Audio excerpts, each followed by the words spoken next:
technology. So I was just going to chime in that one of the students from that is present with us today, Siam Gante Wow. from Northeast India. There he is. Wonderful. Well, thank you for joining us.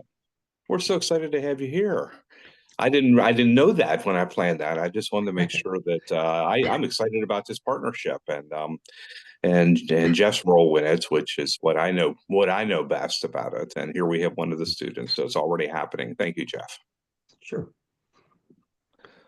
And Jeff Byerly, why don't you go ahead and take it away, and maybe I'll hop on the laptop while you're doing that. All right. Well, welcome everyone. I want to share my screen. And I've done this a couple of times in practice.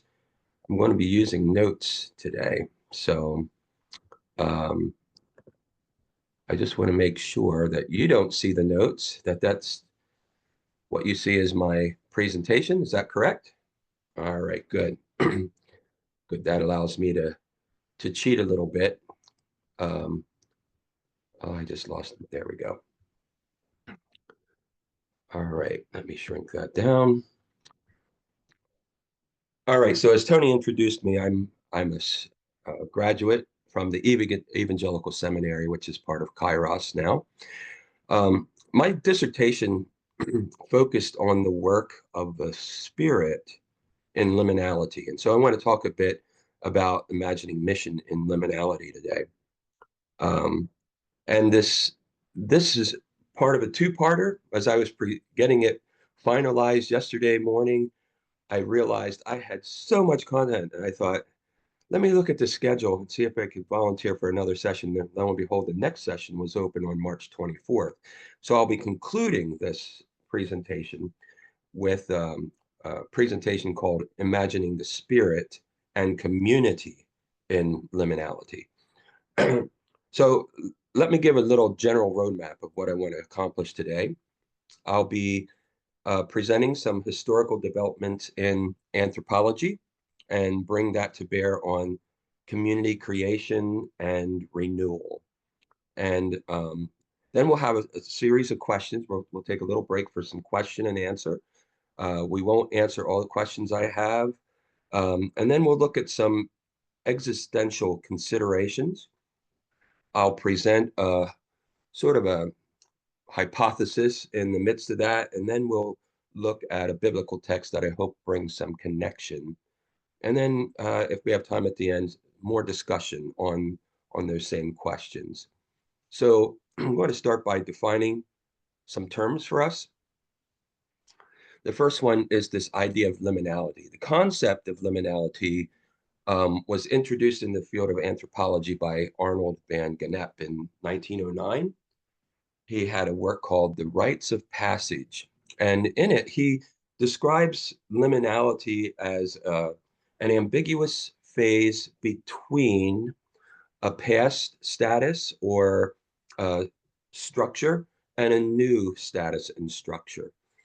And so there's this transition that occurs within the rite of passage that creates a point of ambiguity and uncertainty.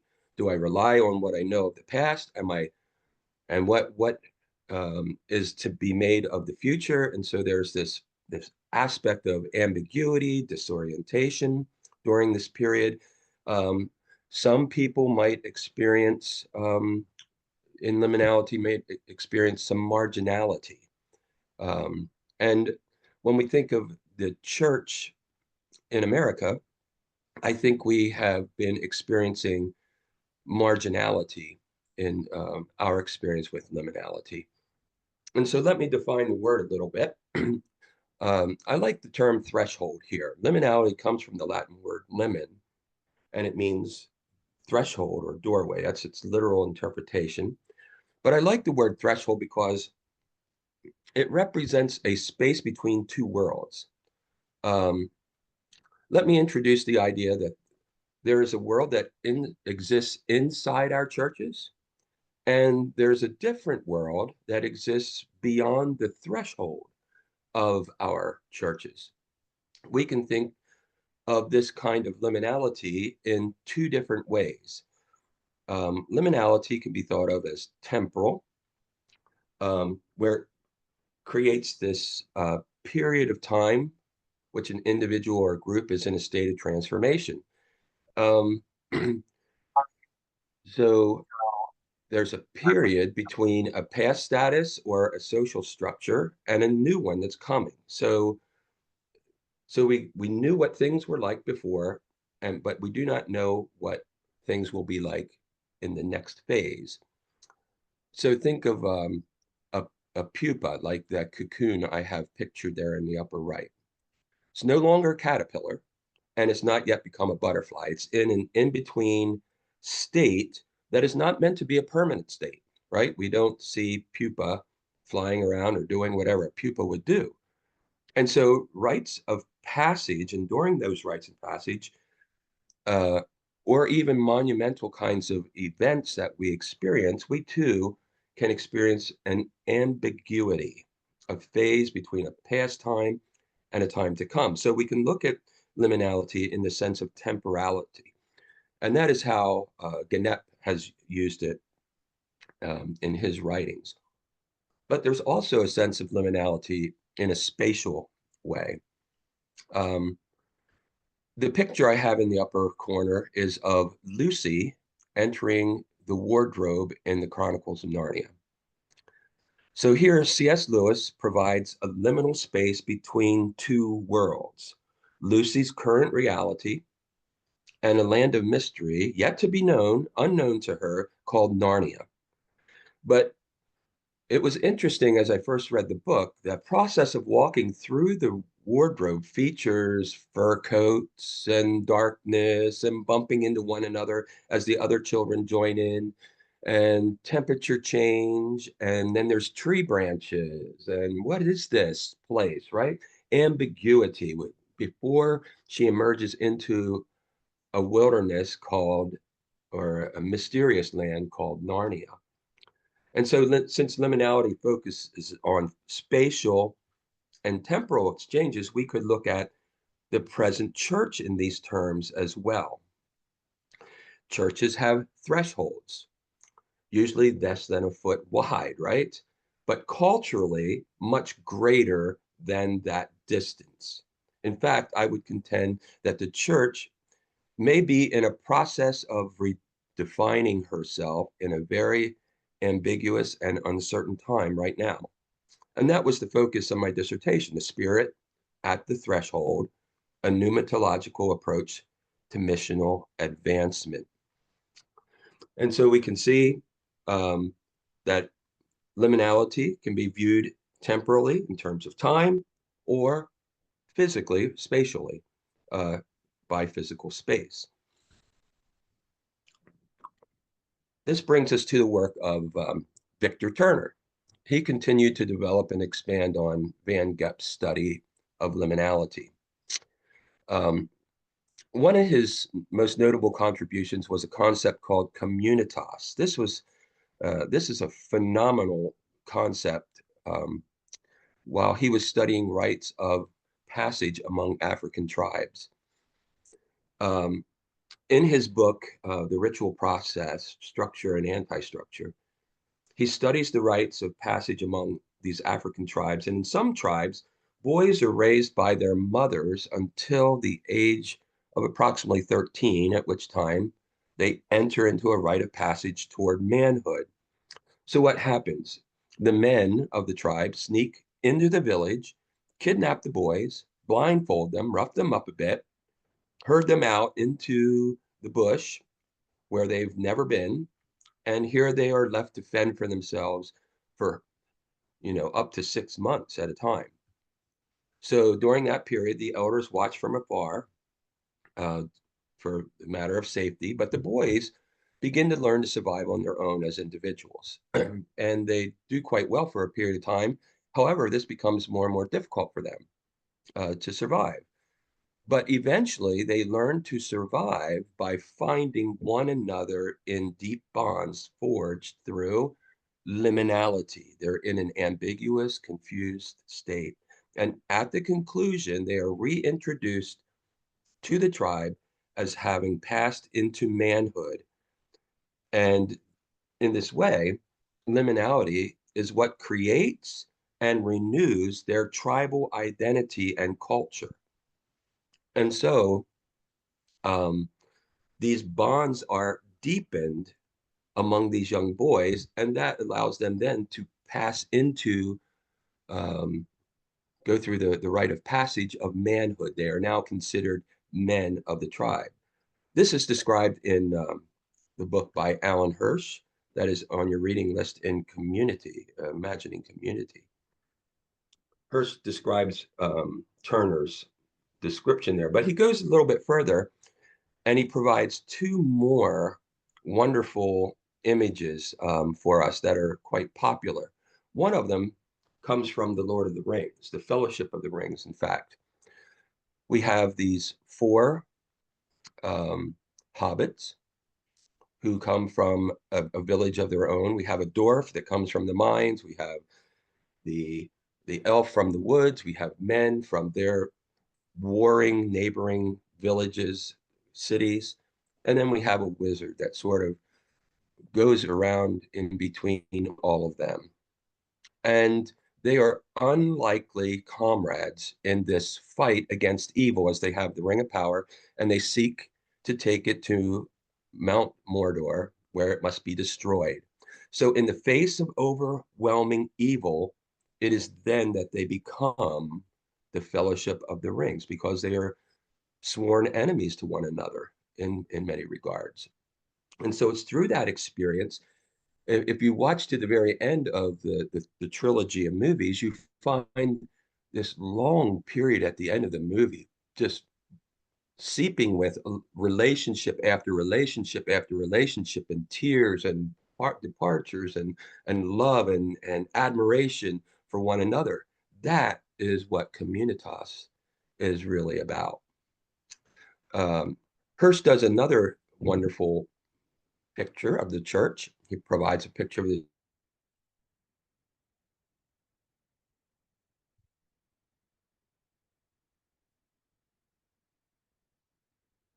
church in the movie Finding Nemo. This is a little bit more simplified. In this movie, Hirsch describes the difference between living in an aquarium and living in an ocean. And I have pictured the aquarium to the right.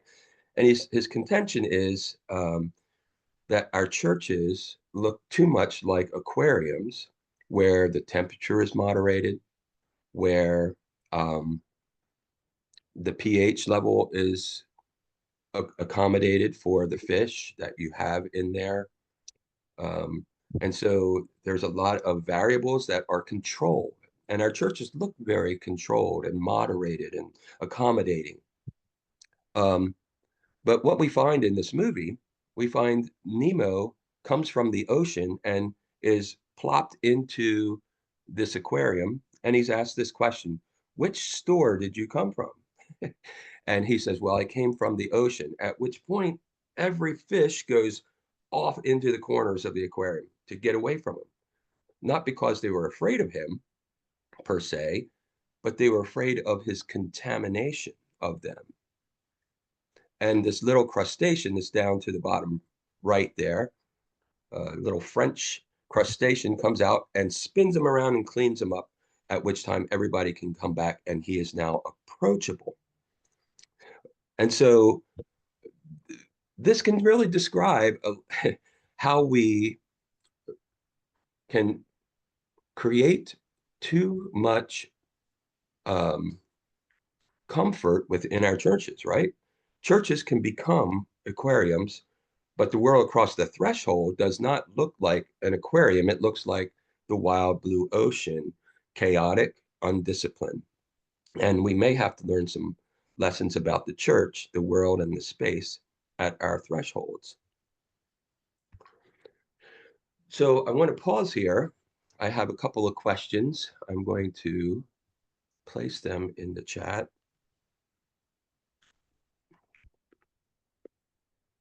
And I'm going to stop sharing so I can see everyone here. And I have a couple questions for us to ponder. How is today's church experiencing the effects of liminality, temporally or spatially? I've given some examples. You may have some others. Welcome that conversation. What is being experienced beyond the threshold of our church? How does liminality affect our navigation of purpose and identity? And here I want to tie this question back to mission, community, formation, and knowing, the four core courses, because they all intersect with this idea of liminality. And how does communitas provide an explanation about how we can live in the tension between our present and what's to come if we are in this ambiguous state?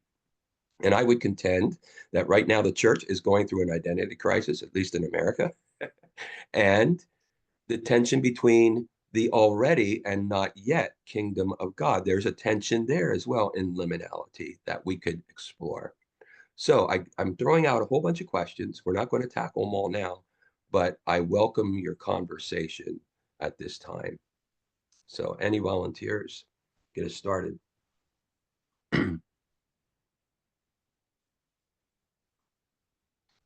My internet connection said it was unstable there for a while. Yeah, go ahead, Steve. I hope I didn't bomb out. Jeff, this is fantastic. Also very painful because it's so on point with so many things.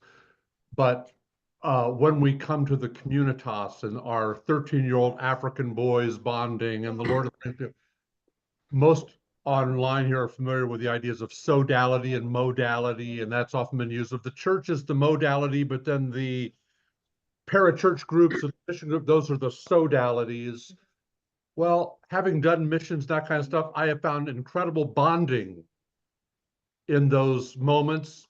And even when I see years later people that I've been with, I feel bonded in ways that you don't with just the church. And yet I don't think we're supposed to do away with the church. So I'm not answering any questions. Right.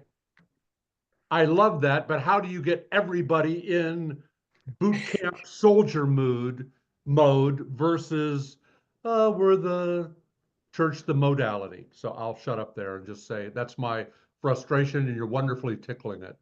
Oh, thank you. I'm not going to answer that. I'll let someone else continue the conversation if they would. So Yeah, one of the Nicole.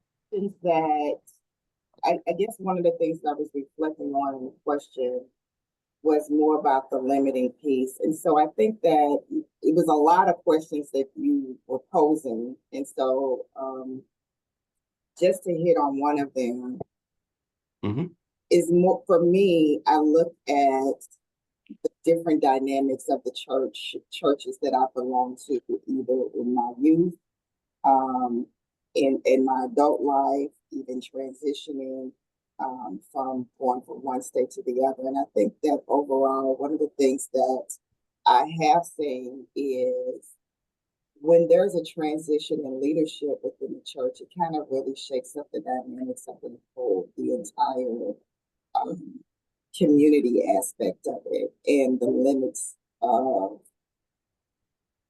where a church feels a little, they're trying to maintain their community, but in the same sense, they're really struggling with this is the ways that this is our normal.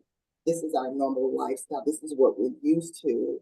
And although we respect you as the individual that's coming in because you were part of us, we still have a certain order. And I think that sometimes within the church confines is the struggle is within change. So anytime that there is a shift, whether it is a change of guard within the leadership or even dynamics of how there's less youth, it seems, that are coming into the church. And as the elders are getting older, they're getting sicker, they're not as able to participate. I'm seeing a very different shift overall within the church community. Whereas the leadership is struggling how to move forward. And so, yes, you can always everybody has online services and they try to pull from that dynamic. But I'm noticing a significant shift from the culture of the church. And so unless you have a robust young leadership, someone who's really running your youth ministry, and they have a lot of energy that and committed to it, I'm concerned about how the church grows and moves for those that do not have those resources. Yeah. And some of the things that you're touching on, Nicole, I think have to do with formation. How have we been forming people in our churches, from the cradle to all the way up to the leadership, right? What do we expect of people, and how does that influence what we do? Yeah. I like your imagery of a Nemo coming from the ocean to the aquarium. And that they were asking where you're from or what have you. I'm just kind of paraphrasing. And so someone took him to the side and you did a spinning to clean him up, so that he could be included in the group. Well, in our churches, sometimes the churches need to be spun around and cleaned up to accept these people in the church. I just wanted to throw that out. Bye-bye. Oh, that's great. That's a great observation, Paula. I think that's yeah. And yeah, so the idea of the African tribal boys, right, going through rites of passage. And this is something I thought, I'm just going to toss this out here, and you can help me. I'm trying to think of what are the rites of passage in for American manhood and womanhood. How is that done? And how do we accomplish that? Well, I think the church could be a wonderful place for that to happen. But one thing the anthropologists have been noticing, we've kind of lost that in the last several generations. And the absence of those rites of passage means that we are losing not just the right, but we're also losing something of what it means to be an adult in our culture. Yeah. And a responsible adult in our culture. And we have these concepts, failure to launch. I was getting ready this morning. I like to play 80s playlists in my head or on my phone and listen to them as I'm getting ready. And the song Under Pressure by Queen and David Bowie came on. And it's like this: under pressure, right? Liminality, under pressure. I'm experiencing this. And this vocalists are screaming out, I'm under pressure. I'm experiencing this. Life on the edge. I don't know what to do. People are I think he's getting to the point saying they're offing themselves. What is going on? We're under pressure. And so there's this whole aspect that liminality this ambiguous period that we're in is causing us to go through. So I was saying about the African tribal boys that they go through this rite of passage in order not only to create new community, but to reform community, to keep community vibrant, to keep it on track to what it's meant to be. And I think that's what Tony was getting at with the anthropologists are seeing this void now. Other thoughts? Well, if I was to extend Paula's comments, the Nemo, what struck me in that metaphor is they eventually did build communitas because Nemo identified a mission for them all, and that mission was to get back to the wild ocean. And I think that's perhaps what our churches are missing, is our mission to get into the wild ocean. And we, it's too easy if we have our little aquariums to do navel gazing, and when people from another aquarium come, well, you don't fit in our aquarium, and yeah, I don't fit the temperature of this aquarium, I'm not going to go here. And it's not about living in aquariums, it's about getting out into the wild ocean and being human in the midst of that wild ocean. And to me, that's just a beautiful image that comes out of that Finding Nemo. So thanks for identifying that, Jeff, and getting us to think in that direction. Yeah. Being human in the sense of image-bearing humans, right? Being designed in such a way as to be revealing our creator, our, one who wants to inhabit our community to the world. We don't do that very well. First Peter chapter 2, where he talks about the living stones, right? He says to be raised up to be a glorious revelation. I forget the exact phrasing, but it's this glorious revelation of God to the world.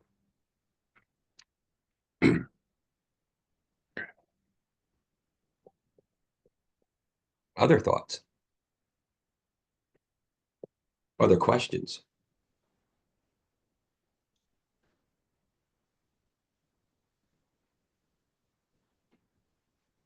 I'll brag for a minute on your fellow student, Alan. Yeah. Alan is a student in the PhD program, by the way. He's one of your fellow students.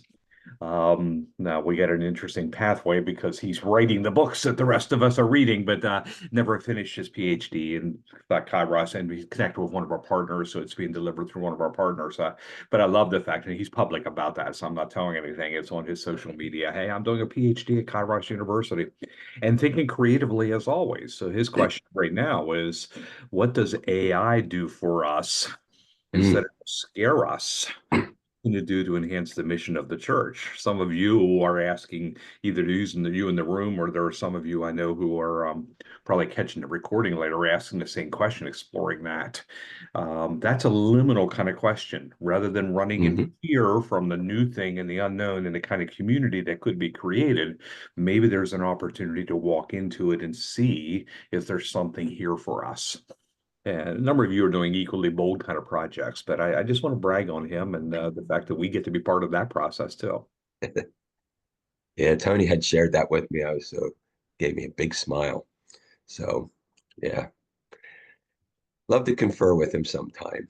But well, I have in the past.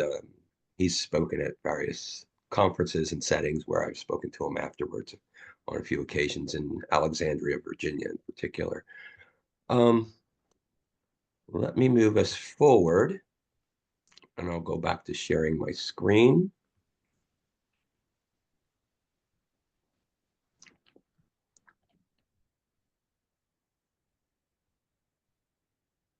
All right. Everyone should be seeing the set of questions. Is that correct? Am I good there, Tony? Yeah, okay. All right. Let me introduce you to one of my favorite theologians. His name is Jürgen Moltmann. He was a German theologian, best known for his eschatological work, the theology of hope. He fought in World War II on the side of the Nazis. He was imprisoned in Belgium, during which time he was introduced to the Christian faith. He and the other prisoners were shown pictures of what had taken place within the concentration camps, which brought a great deal of despair to these soldiers that were fighting for a cause, and they did not know what was happening. And this caused him to have a crisis, to read those gospels very deeply. And as he read the gospel message in the four gospels, he saw Jesus as one who is present in his suffering. And so he began to explore Barth, and I think some Bonhoeffer in there as well. Of course, Bonhoeffer had been killed, but he created these intersections of existence, suffering, hope, and redemption, and brought a theology of hope. You might remember in the 1960s, the New York Times said God is dead. Well, there was an article not much longer after that when the theology of hope came out that said, well, maybe God is not dead. And that also appeared in the New York Times. That was Jürgen Moltmann. his work focuses on God's presence in human history. And that's something that's important to us in 21st century American Christianity, and I think global Christianity, is that we really talk a lot about God being present with us. And this has been shaped by this man, Jürgen Moltmann. Um, and it brings an interesting take on his view towards liminality, and I'll say it that way. There's an interconnectedness, this existentialism of Moltmann. He views the future not in a fixed reality, but rather a dynamic space. Now, think of space, you're thinking liminality, right? Each event brings an event from the past to the present and then on into the future. And so, like a row of dominoes, there's an interconnectedness that flows through history. When looking toward the future, one simply takes what has been, projects it into the present, and on into the future. So I might look at the last 10 dominoes of my existence and be able to, in some way, predict in a futurum kind of way what the next 10 dominoes might look like. In liminal spaces, that that amount, the amount of dominoes that we can do that with begins to shrink. In fact, right now, I'm not sure we could predict what the future holds in some kind of, at least certain kind of way, right? But notice there's space within futurum. There's a dynamic space where human actions, divine intervention, and historical development interact. And so you have this dynamic space in futurum. We add into this word, this concept, what Moltmann calls adventus, where he talks about adventus as a spontaneous awakening to a new reality. So, for example, if I were sitting getting ready this morning, as I was at my countertop, I would be sitting drinking a cup of coffee, and I would have a sip, and then I would read, and then I would sip, and then I would read. But in the midst of that, in the space of that liminal time, there comes a ring, a doorbell that interrupts. Now I'm about to sip, but I put my coffee cup down. Something changes. There's an awareness of something on the other side of the door of my home. I don't know what's on the other side of the door. I'm in a liminal space now, right? We hear the bell, and our futurum experience is put on pause, or might even dramatically change based on what circumstances I confront on the other side of the door. Well, if we look at Adventus as in Moltmann's view here, Adventus signifies God's engagement, his opportunity to bring the ever-present spirit and awaken people within human history to bring about transformation and redemption. In other words, the spirit is in the dominoes, but the spirit is in between the dominoes, ready to change the course. So let me give a few quotes out of Moltmann's book, The Coming of God, Christian Eschatology.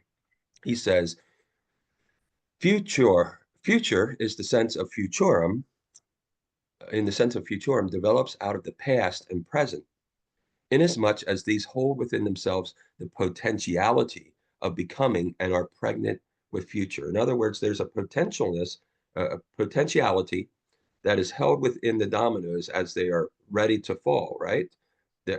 And it's catalyzed by the one that's coming from the past into the present, and the present into the future, and it continues that potential energy, the same themes that are happening, that we could begin to predict what's going to happen next in as well as we are able to predict.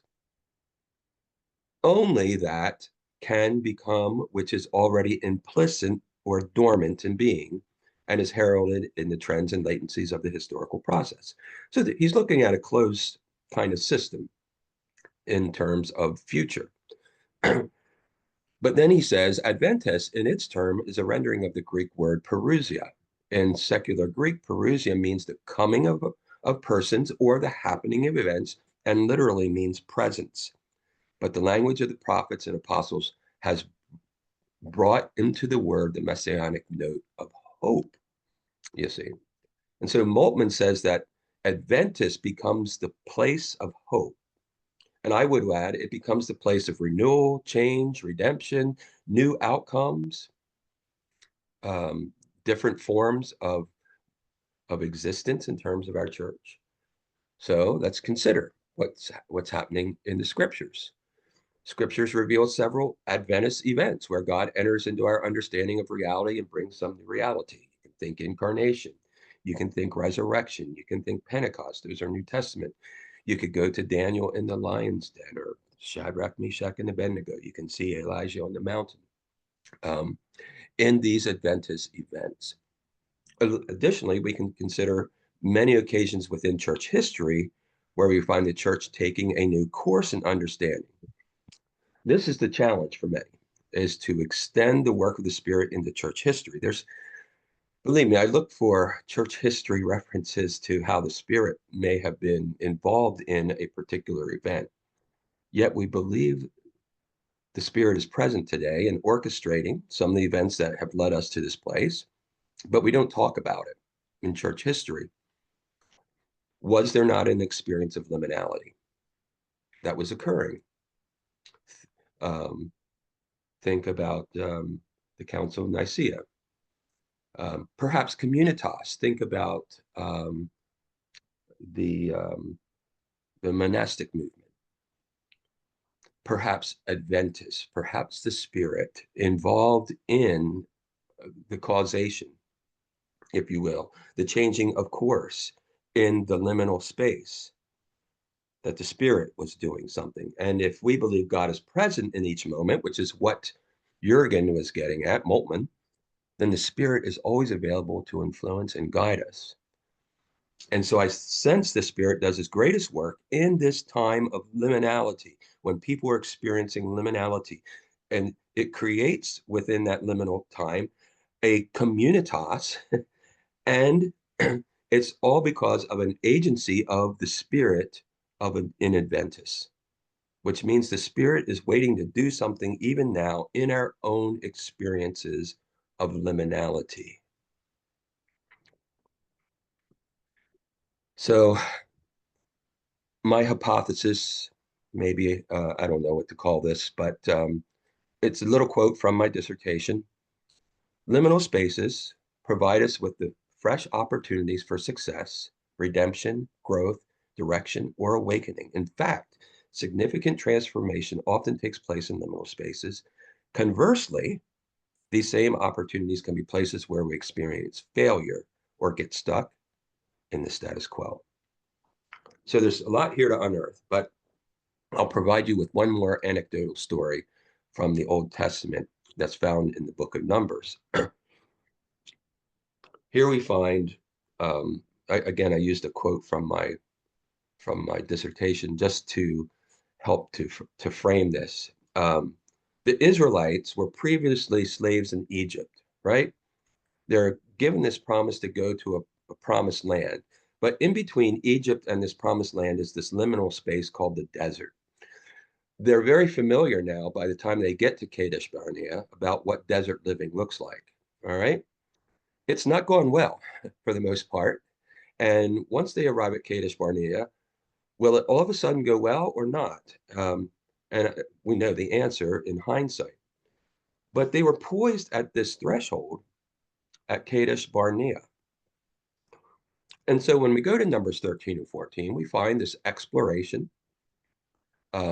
Everything is exactly as God said it would be. Abundant, flowing with milk and honey, which means lots of cattle and fruit trees and wealth.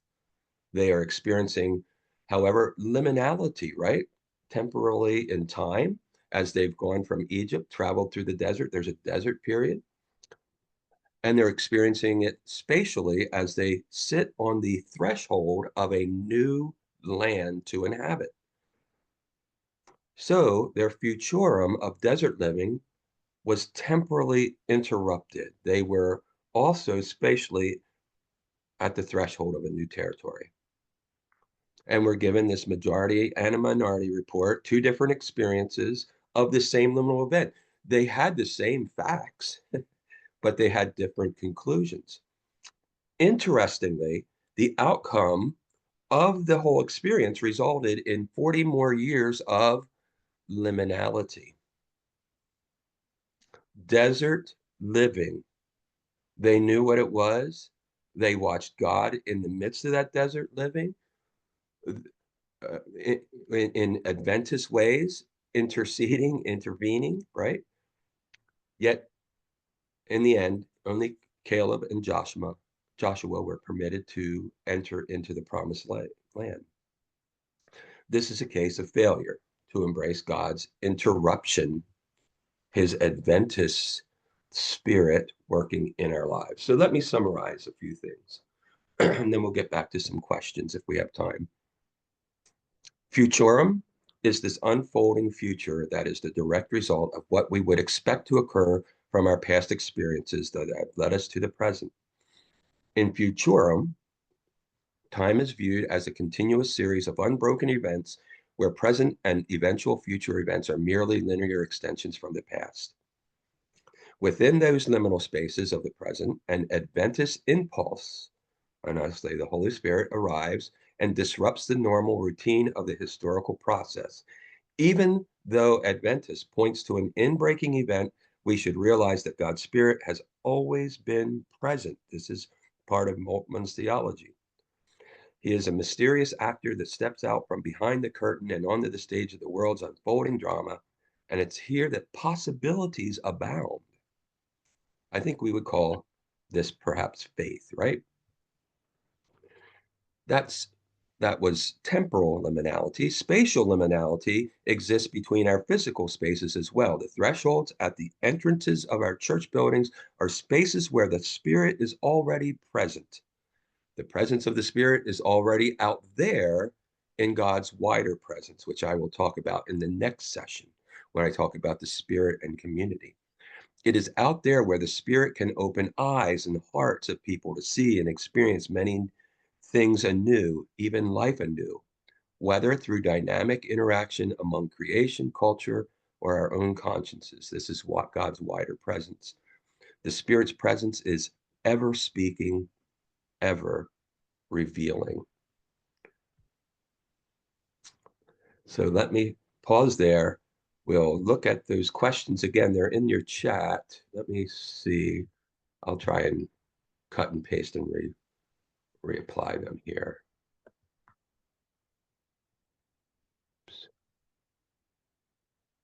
Hold on. Yeah. All right. There's a lot more there.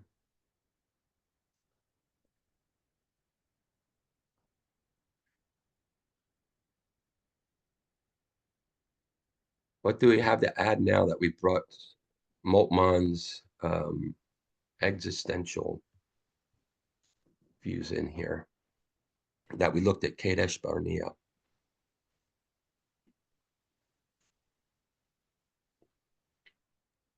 I'll share one thought that came to me as another sort of a parallel analogy.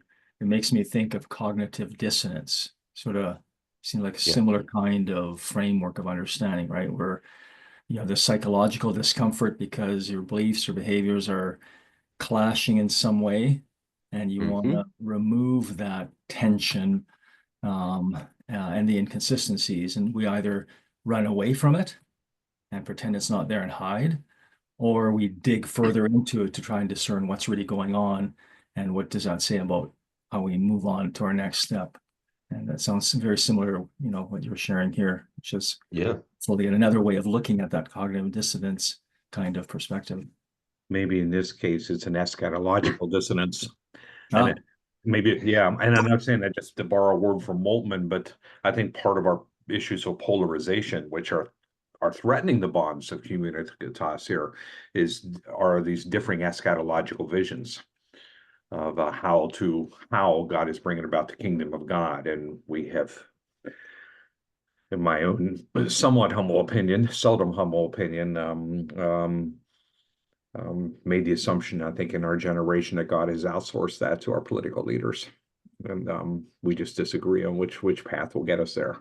I think it's an eschatological challenge that we're dealing with, and it is deeply influenced on how we understand community here. And this was, I never had that realization before I heard you bringing this together again, Jeff. I read your paper, but this just something clicked for me that and Ralph's use of the word dissonance. Maybe that's it. I don't know. Yeah, Steve.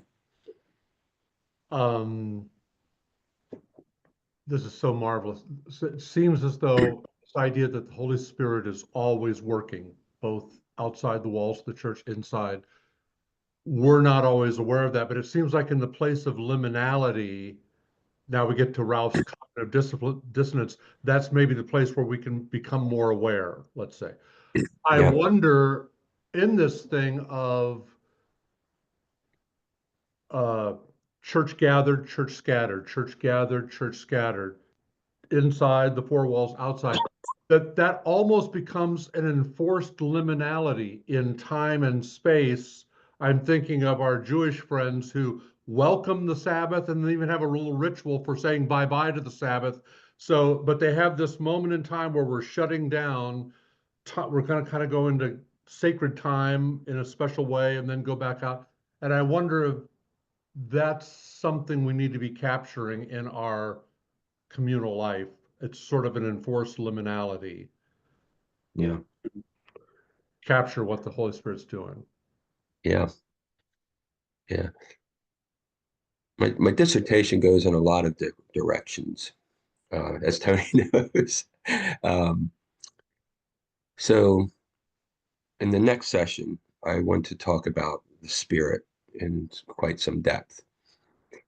And I don't want to, I'm just going to mention Martin Buber's I, Thou, I, It, and how we regard the Spirit sometimes is not I, Thou in the church. And I think that's a big issue. and so there are the Spirit's work is quite extensive. Just going to get a little framework. There's God's wider presence at work. There's God's inner presence at work. There's God's historical presence at work. So you can see liminality in all those.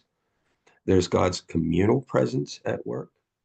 We don't often talk about what the Spirit's doing in the body. And so if we are really interested in spanning that threshold, we need to begin to tear through this perception, this misperception of who the Spirit really is and what he's really doing and what he's prepared us to do. And we're just not in tune. And so then how do we attune ourselves to that? Might be, that's sort of what I'm going to be tackling in the next session, maybe whet your appetite.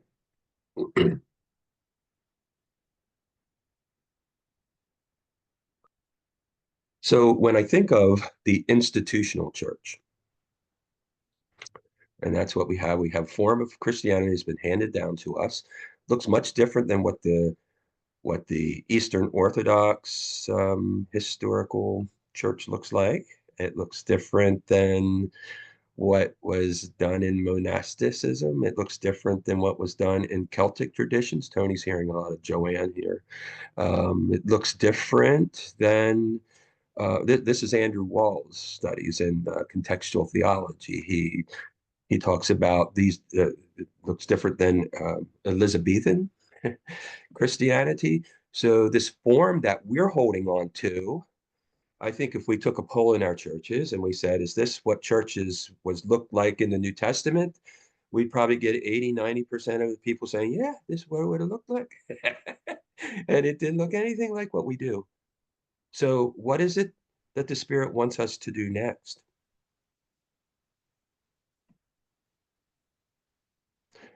Maybe there's something in this liminal space, in this liminal time, that will help us understand what this next phase looks like. For me and a group of my friends who are I was a denominational leader. I'm loosely connected to my denomination, yet, very loosely, but I'm noticing pockets of Christianity of people that do not fit in the institutional church anymore. What about them? What do we want to do with the pockets of Christians that have given up on the institutional church and need another form? What is the Spirit doing out there? Can we listen? Can we get out of our aquarium and listen to what's happening in the wild blue yonder of the ocean and venture out across the threshold and be comfortable enough, right? We live in a very comfortable aquarium, but be comfortable enough to at least engage and create something new. And I think it was Ralph was mentioning AI or online. Maybe that was Tony. I'm sorry, got that confused. This is a good thought because the future is online. And I'm not talking about worship online. When we think church, we think worship. Why are we thinking worship? What about connection? What about communitas online? What does communitas look like? I'm seeing a whole bunch of podcasters getting a whole lot of hits from these groups of people. How do we organize that? Because they don't want to go to the institutional church version anymore. Is the Spirit doing something new? Can there be something new emerging in this American context, even global context, that creates a new form of church, much like monasticism did when it was originally brought about? And I would say an Adventist spirit impulse affected that. Where did they go? They left their cities, they went out into the deserts to be alone. And then what did they do? They gathered together. They did communitas in the desert. Yeah, maybe I brought some more thoughts out. Sorry, can I Ben? ask a clarifying question? Yeah, go ahead, Ben. So are you referring, when you're saying pockets, within, I think you referenced denominations, are you saying that these are pockets of believers that have basically given up on church, have left the church, kind of what do they call, the nuns is one of the titles I've heard, where they don't really associate with any denomination or even just a local institution, church, however you phrase that. Is that kind of what you're saying? I'm talking about them. I'm talking about pastors that no longer feel comfortable in their pulpits, in the communities in which they are pastoring, because those communities are not resonating with the Spirit in a way that they're being, congregations are fracturing and splintering, and people are that want a spiritual connection, that want life in the Spirit, are not finding it in the institutional church by going, singing 3 hymns and listening to this message and so forth. Not saying, I'm not condemning the institutional church. There are some very good models of that.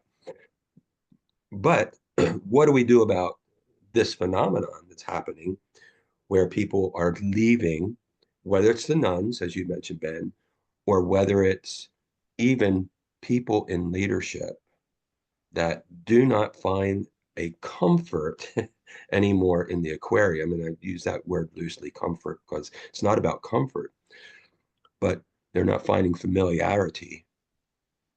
And so where will they find familiarity? Well, the ones that I know are going to podcasters, and they're still they still want to be spiritual people.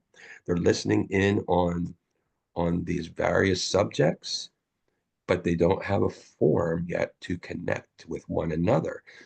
Could there be a networking between all of these different views? We're not going to be formed based on regionality. They're not going to be formed. That's how denominations were formed. They're not going to be formed on theological study. They're going to be formed on cause. What cause am I a part of? how can I engage social justice or some other aspect? How can I take some liberation theology and move it forward in a new context, in this new arena out there? So I'm bringing, when I was doing my dissertation, I was so confused because everybody's drilling down. I'm going up to the top, and I'm connecting all the different, ecclesiology and mission and all these different formation even is involved. So in the subject of liminality anyway. Yeah. Yeah. No, I was just gonna, thanks. offer one thing. One of the observations that I've made through some of the work and study I've done, and one of the things that you sort of touched on is connecting them all. When we look at a lot of the young people, they're walking away rejecting organized church and organized systems, right? And so if they're doing that, they're, for our church, I'm United Methodist, like we play the numbers game. We want to know how many new members, old members, active members, non-active, and like we love numbers, so we can count people. But Yep. there's a whole cadre of young people who are churching differently, who we can't capture and counting. And so maybe part of the challenge is that we want to go back to not just the old way of churching, but the old way of counting people and knowing that they're churching, when perhaps there's the new wave is we can't capture that. Just understand that the Great Commission is still being spread, right? But we may not be able to capture those numbers or organize it in a nice little box, or because we want it to be organized so we can see it. That's not actually what the commission told us. They just said take it to the ends of the earth. And so perhaps we're not going to be able to count some of that, but believe that the Holy Spirit is working with us to do that very work. It just isn't in a box that we're used to. It looks different, just like young people are churching differently. Not in like those mega churches with concerts. I'm not talking about that. I mean, these are young people that are really devout in their study, in their belief, in their work. Church for them doesn't look like sitting in a building. It's out there, being Jesus, being somebody's miracle, making a difference in the world, whether it is, like you said, Jeff, social justice, or just being themselves and offering their gifts to do something. But those kinds of things can't be captured or counted or documented. And that is so foreign to the church historically. Yeah. Thank you, Gail. Yeah. I had a question. Yeah, go ahead, Brett. Yep. I may be thinking of this too mechanically, but I'm wondering, are we ever done being in liminality? Are we just switching processes after a course of time? Yeah. Yeah, I think there is. Yeah, it could break down after. I mean, there's but if you study any major turning point in history, you're first going to study what was happening at the time. What caused that major upheaval, that change to occur? We needed a solution, and maybe they arrived at a solution that was not as satisfactory as they wanted. Maybe it wasn't even spirit-led. You think of the Crusades, that wasn't a good one. So there's different ways, but there are some that seem to speak pretty intensely about some spiritual impetus that was happening. When I think of Celtic Christianity, there's some deep mystery and understanding and ways of thinking about that have flowed down to us and influenced us. Maybe we're getting ready to have another Acts 2 event. You know what I'm saying? Pentecost, maybe because of all that we're struggling with and all these concepts and everything, perhaps the Spirit is moving through and giving us a new, and what I'm hearing from you, Jeff, is a blessing, really, a new insight of the ecclesia. You know what I'm saying? The gathering. Yep. Gathering. Not so much because we are the church. However, we are perhaps and I feel that we're on the threshold of something getting ready. Talking about threshold of something that's getting ready to happen. Are we open to it? Are we going to stay stuck in that aquarium? Or are we willing to move out into the world, into the ocean? We have to be ready to, instead of staying here, we need to move forward and see what the Spirit is saying to the church. Yeah, our Pentecostal brothers and sisters would say that they already had that, visitation of the Holy Spirit in different terms. But in reality, I'm not talking necessarily about another visitation of the Holy Spirit. So Holy Spirit's always present. So there's something that we're missing. There's something I think that we haven't tapped into. I go back to the I, thou, I, it Buber thing. We think of the Spirit as a force and not as a person. All right. Now, the Spirit is always present, but we're not open to the Spirit. That's what I'm saying. Yeah, you're right, Paula. Spirit is always present, but sometimes we're not open to the Spirit. Yeah. We quench the Spirit. Yeah. I agree. I wasn't disagreeing with you. I was just trying to carry that a little further. Yeah. I did want to catch Drew's comment. Our grasp of the age of ages, that future state in both a hope and an awe-inspiring state that makes our own present inadequacies more pronounced. Yeah.